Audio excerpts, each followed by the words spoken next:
Hello，好久不见，朋友们！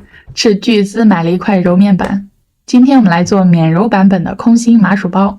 你有没有把麻薯包做成过石头的经历？邦邦硬，切开还是三室两厅。怎么样保证麻薯包100%成功呢？我们需要搞清楚它的膨胀原理。麻薯想要和泡芙一样顺利鼓起来，拥有大空心，还得靠内部水蒸气的力量。但是呢，光有水还是不够。它还要能包裹住水蒸气，所以需要加入油脂，降低面团的粘性，提高它的延展性。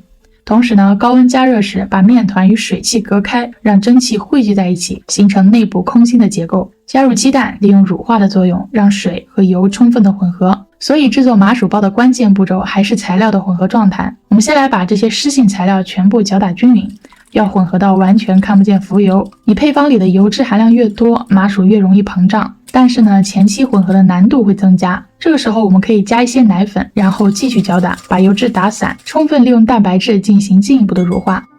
加入配方要求的麻薯预拌粉，搅拌成团以后，加入黑芝麻，简单的揉均匀。这一步一定要戴手套，会有一点点粘手。手套抹一眼刚才剩的黄油，开始搓剂子。每一个麻薯球大概30克，我用了半包麻薯粉，一共可以搓7到8个的样子。喷一点水，放入烤箱，170摄氏度中下层烘烤30到40分钟。高温烘烤下，因为油和水的沸点不同，水油会分离，含有油脂的面团会变成延展性良好的外皮，包含住水蒸气，完美的空心就诞生了。出炉以后检查一下有没有凹底，凹底的话还需要再烤一会儿。我们切开来检查一下，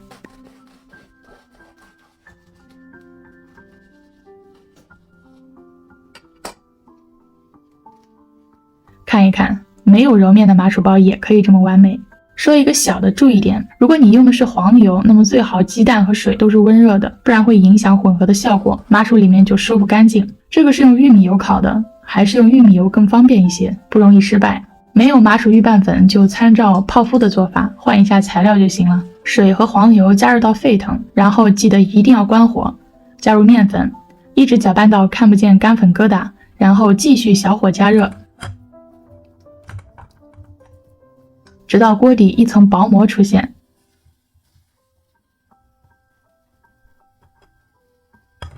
倒出来，加上木薯粉，揉到看不见干粉。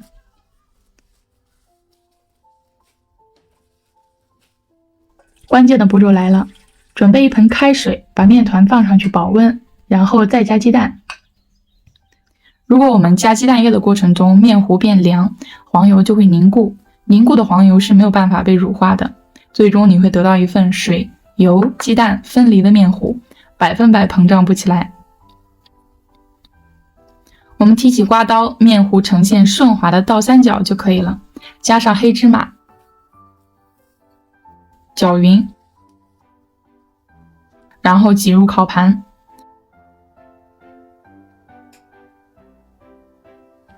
还是170度烘烤，这个温度你需要自己根据自己的烤箱测试一下。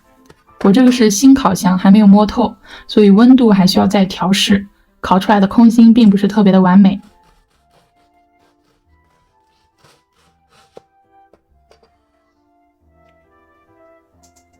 这个是没有隔热水保温的麻薯包，同样的重量烤出来个头要小很多，而且有点瓷实。